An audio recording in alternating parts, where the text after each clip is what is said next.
Bonjour à toutes et à tous, excellente année 2025 et bienvenue dans ce nouvel épisode de 360 degrés santé au travail. Aujourd'hui, nous abordons un sujet essentiel mais encore trop souvent tabou, les conduites addictives en milieu professionnel. Ces comportements, qu'il s'agisse de dépendance à l'alcool, aux médicaments ou à des comportements compulsifs comme les écrans, peuvent avoir des conséquences graves aussi bien pour les salariés que pour les entreprises.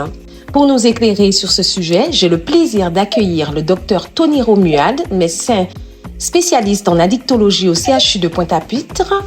Bonjour docteur. Bonjour à tous. Bonne année déjà, beaucoup de santé surtout.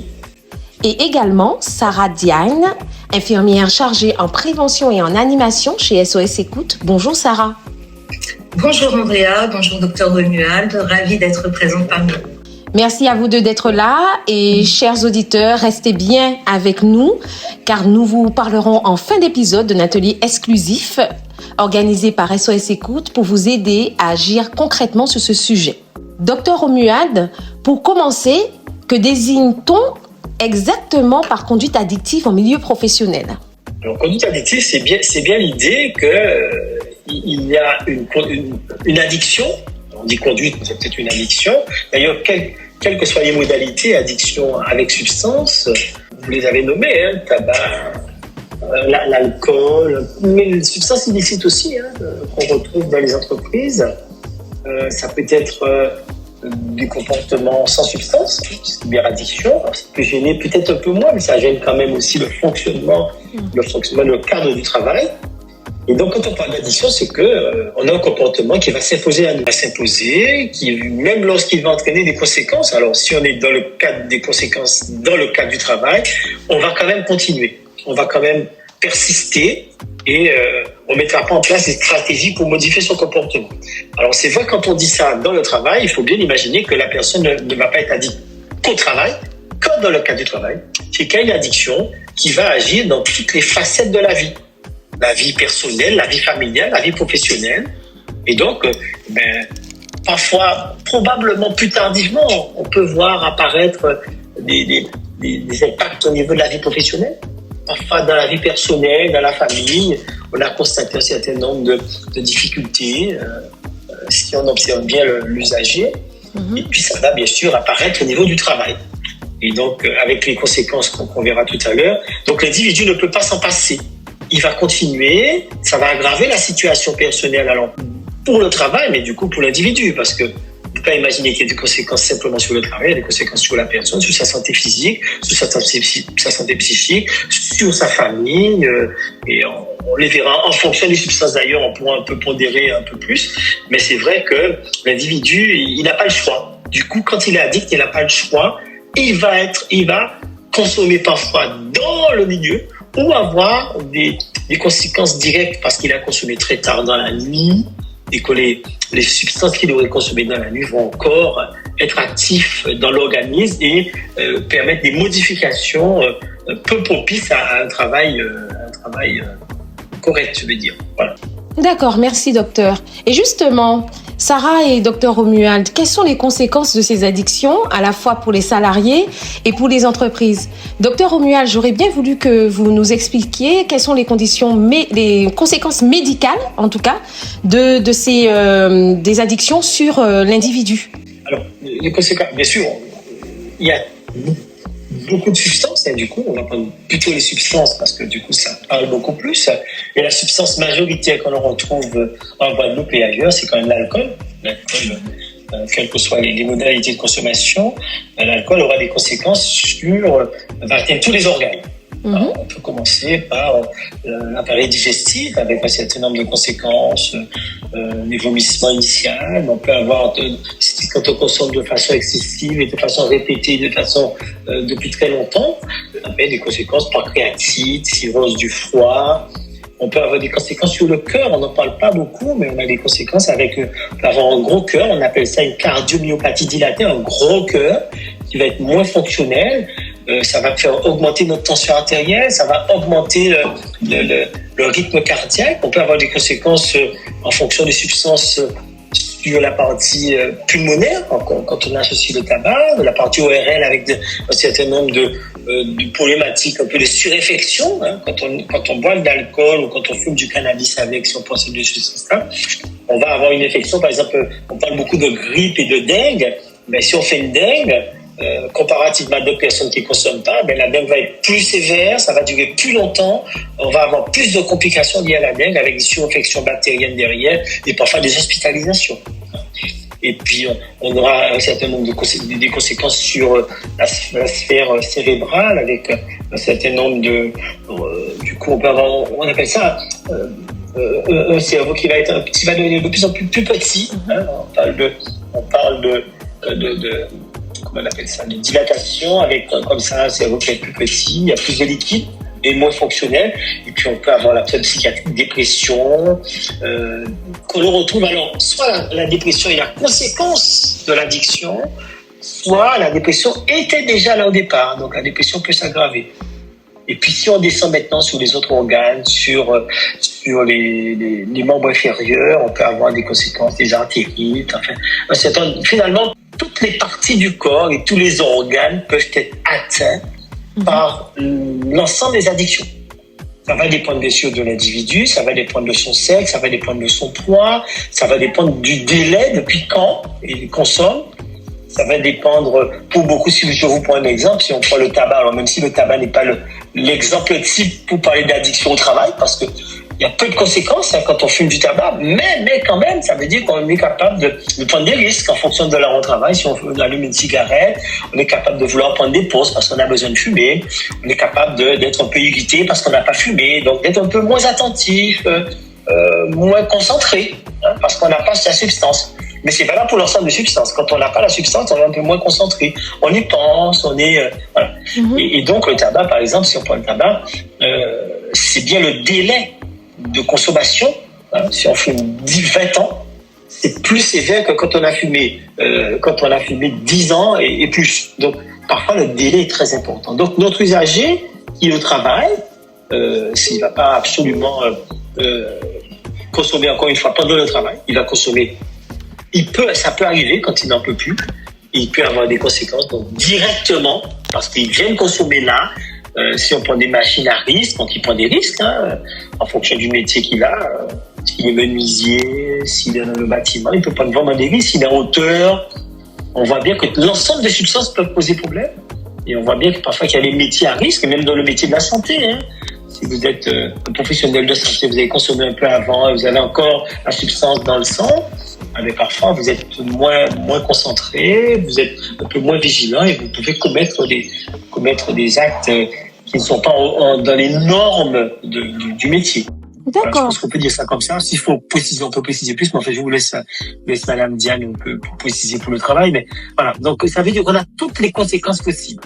Tout est possible et tous les organes, il n'y a aucun organe qui soit protégé. Ça, c'est important de le reconnaître. Et parfois, dans les maladies qu'on a déjà, ça va aggraver les maladies qu'on a déjà, du coup. D'accord. C'est bon à savoir. Hein. Les addictions ont un impact réel sur la santé physique et psychologique et l'entourage, évidemment, des personnes qui sont concernées par les problématiques d'addiction. Sarah, quelles sont les conséquences des addictions pour les salariés et les entreprises dans le cadre professionnel? Non, comme le disait le docteur Romuald, effectivement, on va avoir une baisse de performance liée à la difficulté de concentration. Effectivement, on peut avoir consommé la veille, parce que certaines personnes se disent bon, je consomme pas durant le travail, mais bon, je vais pouvoir consommer la veille. Mais il n'empêche qu'il y aura quand même des difficultés de concentration et de vigilance. Ça va créer aussi des risques accidentogènes, hein, c'est une grosse problématique. Du coup, non seulement il va y avoir des risques accidentogènes, mais il va aussi y avoir des risques vis-à-vis de l'estime de soi. Donc en fait, des problèmes de stigmatisation des salariés où les personnes qui vont être stigmatisées vont être rejetées. Il va y avoir un sentiment d'isolement et une perte de confiance. Donc c'est l'ensemble de ces aggraver en plus le problème. C'est l'ensemble de ces problématiques qui vont aggraver ce problème et qui va renforcer l'effet dépressiogène de l'addiction. D'accord. Et concernant les entreprises maintenant, quelles sont les conséquences pour eux? Alors, pour les entreprises, il va y avoir, comme je le disais, des problèmes relationnels avec des conflits, des tensions qui peuvent être opérées. Et puis, il y a un impact financier qui va être lié à des absences, à des retards répétés, à des remplacements des personnes en accident de travail. Et ça peut nuire aussi, effectivement, à l'image de l'entreprise. Merci Sarah, merci docteur Romuald. Ce constat est quand même alarmant.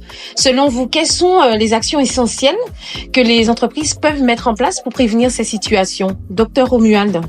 Déjà, je pense qu'il faut une vraie sensibilisation, alors, j'allais dire bien ciblée en fonction de l'entreprise. Une entreprise de BTP, c'est pas la même chose que l'entreprise qui emploie dans le domaine de la santé. Il faut que ce soit bien ciblé. Il faut qu'on puisse vraiment parler de l'addiction et de risques en fonction des gestes, en fonction des pratiques professionnelles. Et ça, c'est très important. Qu'on fasse quelque chose de sensibilisation collective. Et je pense qu'il faut vraiment à certains moments pouvoir laisser la parole d'ailleurs, que chacun puisse s'exprimer. Mais je pense qu'à certains moments, il faudrait probablement, dans le cadre de la médecine du travail, mais s'il y avait un service de santé au travail directement, pouvoir parler à certains moments, pouvoir sensibiliser un petit peu en dualité comme ça entre un professionnel et un salarié. Et ça, vraiment, il faut insister dessus. Pouvoir aussi mettre des actions un peu, trouver dans des entreprises quelqu'un qui serait référent. Moi, c'est une idée comme ça que j'ai, à qui on pourrait plus facilement dire les choses. Parce que parfois, vous avez quelqu'un qui a une addiction, il aura du mal à s'exprimer, il aura du mal à dire, il va se savoir stigmatiser, il peut pas totalement se cacher, il peut pas dire, et tout ça va aggraver. S'il peut avoir quelqu'un qui a un relationnel un peu particulier, qui peut aller vers l'autre, qui peut l'écouter, qui peut le diriger, indépendamment de la direction, je veux dire, pratiquement. Vraiment quelqu'un, et qui soit un peu la personne alerte, bien sûr qui va alerter l'employeur, mais du coup, le but c'est pas simplement d'alerter l'employeur, c'est que la médecine du travail ou la santé au travail puisse intervenir le plus tôt possible, parce que vous avez des personnes qui vont prendre des risques, qui vont avoir des situations parfois graves. On a parlé d'accidents dans le cadre du travail, accidents de travail, mais on peut des accidents de trajet, il y a des choses où on met l'autre aussi en plus en danger, pas seulement soi-même, mais l'autre aussi est en danger. Parfois, mais ça mettra en plus de la culpabilité qui va encore aggraver le problème. Donc vraiment, il faut agir en amont, pouvoir mettre des espaces de parole dans l'entreprise. Et parfois, l'entreprise, on l'a pas dit, mais l'entreprise peut être facteur aggravant. Parce que il y a de la pression, on sait bien, il y a du stress, il faut du chiffre. Et c'est quelqu'un qui a une addiction, quelles que soient les modalités des facteurs de risque à amener l'addiction, ça va faire que ça peut aggraver encore la problématique. Donc il faut probablement des espaces de parole, d'écoute libre, où on puisse parler des difficultés liées au travail, par exemple, mais aussi à certains moments les difficultés qu'on pourrait avoir avec quelqu'un en qui on a confiance. Et puis bien sûr, continuer à sensibiliser le tout venant, parce qu'il faut du grand public. L'addiction, c'est pas une honte, l'addiction, c'est pas un tabou. C'est une maladie aujourd'hui qu'on soigne, mais qui se soigne pas avec simplement beaucoup de bistouri qui va prendre du temps. C'est pas une maladie honteuse. On n'est pas non plus quelqu'un, comme on a dit, et comme on a pu décrire les déviants là. Il faut mettre un peu de côté, les écarter. Au contraire, il faut les inclure dans quelque chose où on prend soin, où on est empathique, qu'on puisse entendre les difficultés et qui puisse aussi nous faire confiance pour oser. Parfois, il faut oser, parce que l'addiction, quand il a pris de la place, on est très à l'aise avec, et c'est plus simple de boire un peu d'alcool que de pouvoir dire tout ce qui se passe avant la prise d'alcool. Donc voilà, redonner confiance. Mais voilà, donc en tout cas, c'est des éléments comme ça, je vois, mais une bonne relation quand même entre les entreprises et la santé au travail. D'accord. Il faut une relation de confiance, mais pas non plus que la santé au travail. Je sais que c'est le cas, ne soit pas le bras armé de l'employeur non plus. Il faut que l'employé puisse comprendre que vraiment, c'est pour lui, c'est un espace pour lui, mais c'est un espace où on va dépister, on va repérer, mais on va prendre en charge et orienter vers les structures de soins qui existent. Les centres de soins, l'accompagnement et le prévention de l'addictologie dans le département, les consultations hospitalières d'addictologie. Voilà, on choisit, l'individu peut choisir et vraiment dans toute confidentialité, dans le respect et le non-jugement, pouvoir l'aider à avancer. Ça se fait encore une fois, petit pas. Voilà. Oui, tout à fait. Bon, en tout cas, merci. Et Sarah, dans ces situations, quel rôle joue SOS Écoute pour aider les entreprises et les salariés? Effectivement, justement, la place de SOS Écoute, c'est d'accompagner, de mettre en place des actions collectives. Et c'est marrant que vous disiez qu'il fallait chercher des personnes qui puissent être à l'écoute, etc. Dans cet atelier, j'ai mis en place la désignation d'une personne de confiance. Donc, chaque personne qui va pouvoir accéder à cet atelier aura désigné une personne en qui elle pourra faire confiance pour s'épancher et pour pouvoir discuter des problématiques liées au travail et éviter justement une cascade de problématiques qui va entraîner des lourdes conséquences. Donc, et je rejoins le docteur Romuald sur l'espace d'écoute qui est excessivement important. Et pour cela, il faut quand même que l'entreprise ait une vraie politique de santé et de sensibilisation pour que justement il y ait un suivi derrière. Et cet espace d'écoute, l'infirmière chez SOS Écoute est tout à fait là pour le faire. Elle le fait non seulement dans l'entreprise, mais aussi hors entreprise, ce qui permet aussi à l'employé d'avoir un certain détachement vis-à-vis de l'employé, de l'employeur. Et donc, ça permet de libérer la parole plus facilement. Nous avons souhaité partager avec vous le témoignage de Selima Vallée, assistante sociale du travail chez SOS Écoute. Nous écoutons Selima nous expliquer comment une assistante sociale du travail prend en charge une personne en situation d'addiction. Selima, bonjour. Bonjour. Selima, dites-nous tout.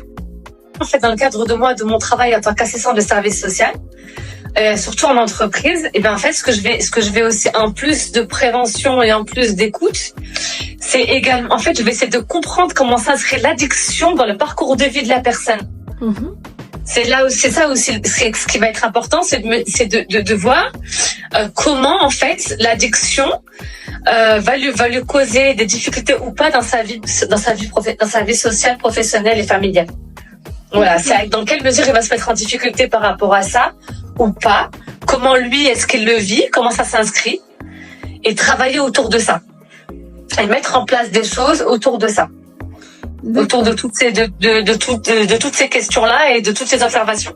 Donc vous essayez de de trouver des solutions à toutes ces problématiques que vous aurez repérées via une évaluation sociale. Tout à fait.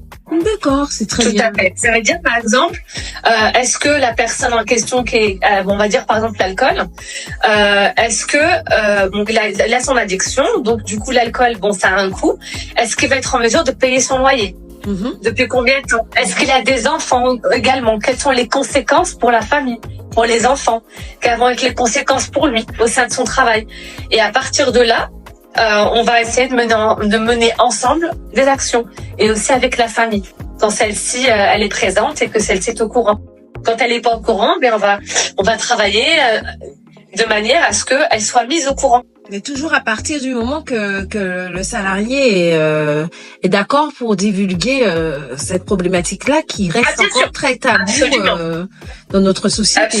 Absolument. Après, lorsque ce dernier, du coup, il est mis à un avis défavorable, est-ce que sa famille soit au courant, ce qui arrive très très très souvent, dans la majorité des cas. Et en fait, on va travailler autrement. Et on va travailler avec la personne en elle-même. Alors, on va lui dire, à ce moment-là, il faut que vous soyez aidés. Est-ce que vous voulez voir un tel? Est-ce qu'on peut mettre ça en place? Est-ce que ceci? Parce que vous vous mettez en difficulté. Donc, on essaie de lui faire comprendre qu'effectivement, là, il y a difficulté. Et comment est-ce qu'on peut l'accompagner? Comment est-ce qu'on peut l'aider? D'après mes observations de ce que j'en ai vécu moi, pour que le travail soit fait et que la personne, il faut que la personne adhère. Il faut que la personne adhère, c'est très important. Si cette dernière, elle n'adhère pas, qu'elle veut pas, c'est compliqué de travailler. Donc il faut vraiment trouver les mots aussi. Il faut vraiment trouver les mots. Enfin, cette relation de confiance aussi pour que les choses se fassent. C'est très important. Merci Selima pour ce point d'information sur le service social du travail en cas d'addiction. Sarah, pouvez-vous nous en dire plus concernant les ateliers à venir à la fin du mois? Voilà, donc nous, on va proposer là, ce mois-ci, un atelier sur les conduites addictives en milieu professionnel. Et donc, les objectifs principaux vont être mieux comprendre les risques liés au comportement addictif au travail, identifier les conséquences des addictions sur la vie quotidienne et la vie professionnelle, développer des stratégies pour protéger et dire non face aux pressions sociales qu'il y a au sein du travail, parce que souvent, viens, on va boire une bière, etc. Donc ça, c'est très difficile en fait de faire face et de savoir dire non. C'est une problématique souvent chez les addicts, d'ailleurs. La capacité à dire non, tout à fait, à s'affirmer. Et puis savoir repérer et agir face aux addictions dans l'environnement du travail. Donc tous ces éléments, j'ai mis en place des outils pour pouvoir aider ces personnes à mieux gérer cette situation, et même si elles sont pas prises d'addiction, à être un acteur de santé, de prévention, proche de leur équipe, proche de leur environnement, pour alerter et pouvoir sensibiliser et propager finalement, j'ai envie de dire, toutes les connaissances qu'elle aura acquises durant cet atelier. Et si un collègue ou un manager repère un comportement inquiétant, quelle attitude devrait-il adopter selon vous, docteur ou Sarah? Après, ça dépend de quel manager. S'il est vraiment manager, il faut qu'il prenne la personne à part. Il faut qu'il dans un espace, j'allais dire, en toute confidentialité. Donc, vraiment le retirer de l'espace où il est, et puis pouvoir poser des questions. Alors, ne pas tout de suite stigmatiser, parler de substance, parce que parfois on peut avoir un comportement normal qui ne soit pas du tout lié à une addiction, à une conduite addictive. Ça peut être lié à un médicament, ça peut être lié à une pathologie médicale. Comprendre ce qui se passe avant de pouvoir poser des questions directes sur les substances, ou en tout cas trouver des stratégies d'intervention par rapport aux substances. Et puis après, bien sûr, faire intervenir autant que de besoin, si c'est le cas, des professionnels. Pas question non plus de garder cela. L'idée, c'est que les petites choses au départ, qu'on a vues, que ce soit pas simplement mis de côté, que ce soit pas trop banalisé, qu'on puisse parfois le prendre comme un vrai symptôme, suffisamment important, parce que il n'y a pas de hasard souvent quand ça se passe, et qu'il y a déjà quelque chose. Alors, sinon, on était vraiment sur des conduites addictives, il se passe déjà quelque chose. C'est pas aujourd'hui, c'est pas hier, ça date déjà. Aujourd'hui, ça se manifeste dans l'entreprise, donc c'est un symptôme, c'est un nouveau symptôme qu'il est temps déjà de prendre en charge, d'écouter différemment et de prendre en charge différemment. Oui, tout à fait. Moi, je dirais qu'effectivement, je suis tout à fait d'accord. Il faut déjà être dans le non-jugement. Ça, c'est la première chose à dire. Être dans l'observation, dans le non-jugement et dans l'écoute.